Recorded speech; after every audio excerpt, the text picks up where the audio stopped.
मालवणी गाणी तुमची अख्ख्या महाराष्ट्रानं डोक्यावर घेतली हो, हो. देवा काळजी भन्नाट गाजलं. हो.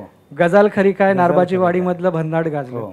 आत्ताच काही दिवसांपूर्वी आलेलं शिरापडून आणि आता आवशीचं घो. म्हणजे हे मालवणी माणसाच्या रोजच्या तोंडातले शब्द अख्खा महाराष्ट्र डोक्यावर घेतोय. हे गुरु ठाकूर आणि मालवणी कनेक्शन हे नेमकं काय? म्हणजे तुम्ही म्हणता की फक्त तुम्ही सुट्टीत जाता, पण हे शब्द आमच्या रोजच्या कानावर पडणार आहेत मालवणी. हा, ते मला वाटतं ते टिप्पणं असेल त्या काळातलं. कारण आत्ता मी भैया हातपाय पसरी नाटक लिहिलं होतं बाबूजी मच्छिंद्र कांबळेंसाठी. तर ते बोलताना मला म्हणाले की तू जे मालवणी लिहितोस किंवा बोलतोस हे आत्ताची कोकणातली माणसंही बोलत नाहीत. कारण माझ्या लहानपणीचा तो काळ होता तेव्हा ऐकलेले शब्द आणि ते मी ते इकडे घेऊन आलो. तिथली पिढी बदलली तरी माझ्या डोक्यात ते जुनं कोकण तसंच आहे. त्यामुळे त्यातले काही शब्द आणि मला नारबाची वाडी लिहिताना माझं असं होतं की तो मालवणीत लिहावा.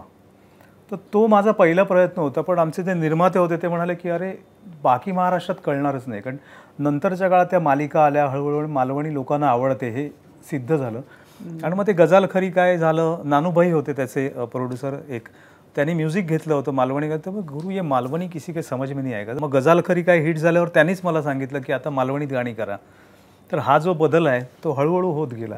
गीतकाराला सगळ्यात संधी असते. म्हणजे आपण म्हणतो भाषा वाचवा किंवा हे, तर गीतकार म्हणून आम्हाला संधी असते कारण आम्ही सगळ्या स्तरापर्यंत गाणं जातं. तर व्यवहारात नसलेले शब्द पुन्हा आणायची संधी गाण्यामधून आणू शकतो.